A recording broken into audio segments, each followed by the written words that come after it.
Can you see me? Anyway, Pastor Jamal here, Rising Ground Church. So I was reading something, sparked a thought.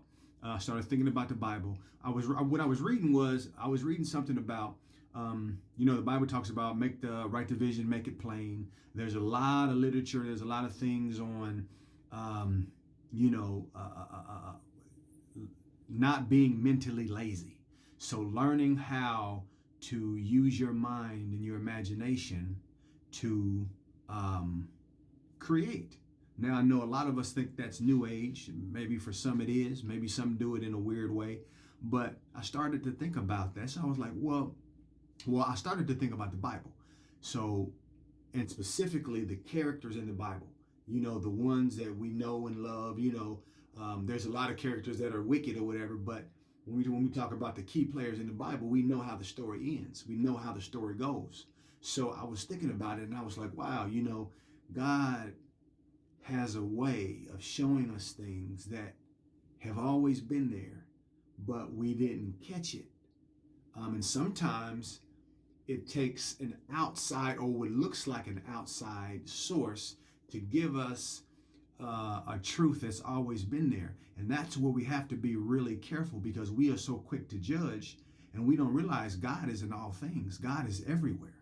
And he gives us the spirit to discern and to know where to go and where not to go.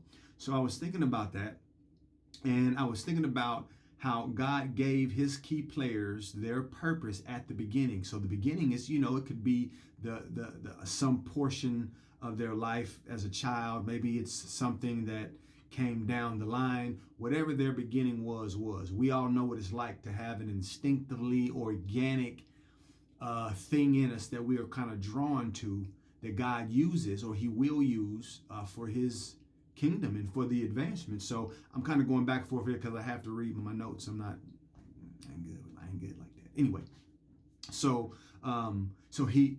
but God leaves the success of the role, of the purpose that he put in us in the beginning. He leaves the success of that thing up to us, up to our faith, right? So he gives us something. We start to recognize it, but it's up to us to cultivate it into something valuable and useful. Some of you guys you've been called into ministry and you went to seminary school. Some of you didn't, because you found your strength in another way. Some people go to school and we got a plethora of examples of what that means. Just catch the truth. So God puts us in it. He puts the thing in us, but it's up to us to develop it, right?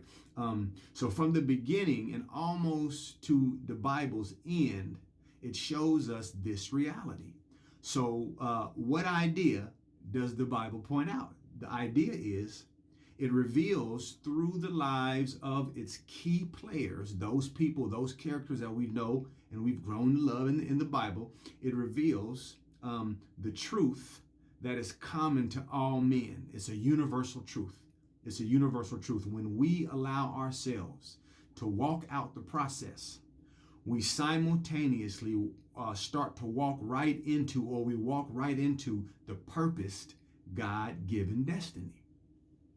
This little nugget is not about the process, though, because we know about process. We know, we've heard about the journey, the beauty is in the journey, the process, it reveals this. So it's not necessarily about the process. It's about what God has always been showing us through the stories of Scripture. So through the stories of Scripture, tongue twister, God relays this idea, or he shows us this truth that we need to walk with, that we need to grasp in order for something. So why is this important?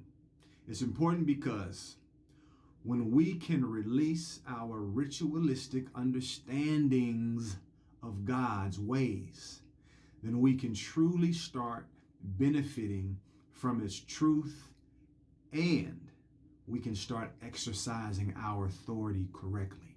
God has uniquely positioned us. He's given us something with his identity. Again, we are the children of God. We are his offspring. He's given us a commission, a mandate on this earth to do something. I mean, we ain't here just to be weak and to be beat down on. You know what I mean? We're here to display God. And in displaying God, we give God the glory, man. How do you give God glory? But by only being what you were made to be and do, right? That's the truth. So I just wanted to stop in here and remind us all, don't be so locked in to an idea about or a concept of God that you miss out on what God would like you to know, right?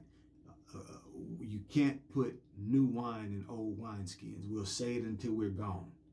You can't do it. So God lets us know that there is truth that we can only hold when we allow ourselves to release a truth that we no longer need to hold on to. It's not that it was wrong. It just doesn't benefit us in this moment in time. So that's all I got, y'all. Pastor Jamal, Rising Ground Church. I'll talk to you. Peace.